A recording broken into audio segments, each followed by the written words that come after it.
You're not supposed to know everything. You don't come with a wealth of experience and knowledge, but actually you come with the drive to want to learn and do better and, grow in your career.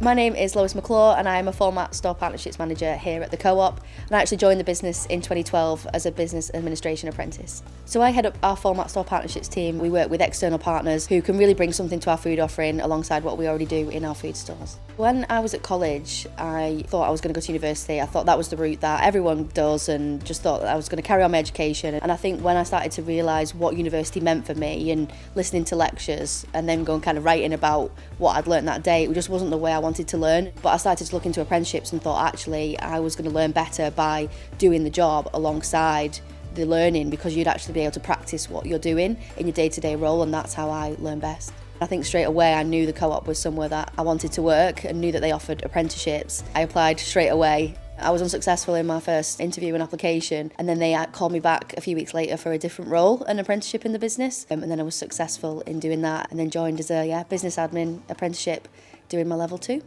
Having a supportive line manager that allowed me to learn on my job but actually go and do different things throughout my apprenticeship, that absolutely benefited me and where I am, I think. When I joined the Co-op, I went into schools and I actually found a passion for talking to other young people about my experience, and I think it helps having a young person go in and talk to another young person about their experience is really powerful. Line manager put me forward for an award for National Apprentice of the Year in 2014 and won the regional awards in the Northwest, and then went on to win the national awards in 2014. I was really keen to kind of continue my journey, so I went on to my advanced apprenticeship after the intermediate level. So I did a lot of work in those 3 years to talk about apprenticeships and promote them, and then that's when I went for the Advanced Apprentice of the Year award, and I was highly commended in that one. Hosting the awards with George Clark was, it was a surreal moment, I think, and actually when you meet him in person, he's such a genuine guy, and the fact that he was actually a bit nervous about doing it as well made me feel a bit better.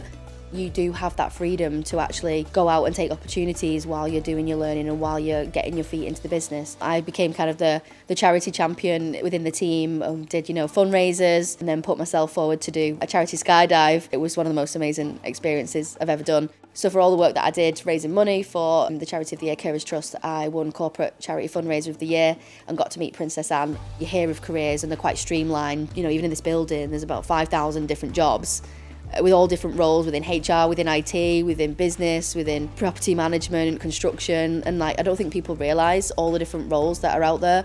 It's really exciting actually that I've managed to stay here for so long and felt like I've worked in different roles and had so many different experiences with the same business.